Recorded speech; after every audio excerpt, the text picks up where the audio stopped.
And in this context, as Mexico braces to elect a new president on Sunday, June 2nd, we welcome our collaborator, Jorge Gestoso from Mexico City, with the latest updates. Hello, Jorge. Welcome to From the South.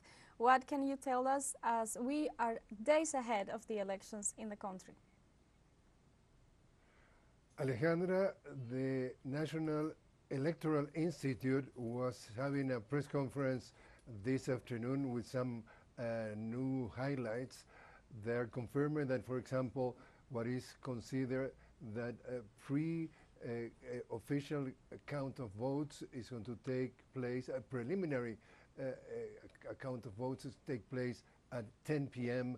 on Sunday, that at midnight is going to be a rapid count of votes, and the official tally of the votes is going to commence the process again for the electoral presidential campaign on Wednesday. But most definitely by midnight, the Mexicans and all the world is going to know who is going to be, according to the trends, the next president of the state of Mexico. On the other hand, they say that 87% of the ballots has already been delivered, 90% will be delivered by tomorrow. 1,300 international observers will be participating in the electoral vote, that the vote is not officially mandatory, meaning that the Constitution mentions that the vote should be mandatory,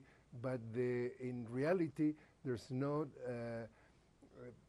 punishment for not voting. Therefore, for the average Mexican, it considers that it's no mandatory the vote, but there is expectation that about more than 60% of the electorate is going to go to the polls. Probably they believe there could be a record of the participation.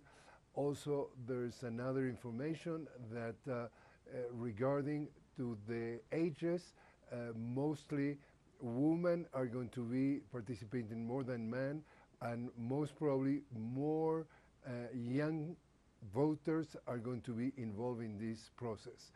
So far, as you were mentioning, last night they closed the campaigns, the three candidates, and today we are starting a period of reflection that is going to last until Sunday. That Sunday morning at 8, the polls are going to open. By 6 p.m. are going to close, and after that is going to be the quick count of votes. We are talking that there's a clear trend according to what the preference of the voters throughout the last 6 months has been pretty much clear, and the difference between the first and the second is quite comfortable, which if that confirms the poll, that could help that the results are going to come earlier or sooner than in another cases. And regarding, there are 9 governorships that are going to be taking the elections on Sunday. That information is going to be revealed by the local international and also regarding the tribunal of votes. It's not the national votes. And regarding what it has to do with different areas, they say that they're going to be able to deliver the amount of votes, the tally of the votes pretty quickly. They don't anticipate any delay or any conflict. Always, what it could be a factor could be eventually violence.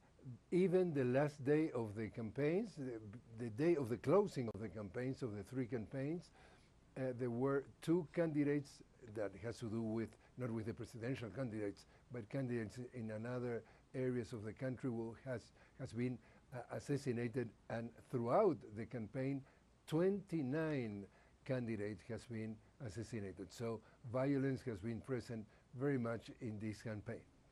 Now we get back to you, Alexandra. Thank you, Jorge Gestoso, for your input. We will contact you again as we continue to follow the electoral process in Mexico.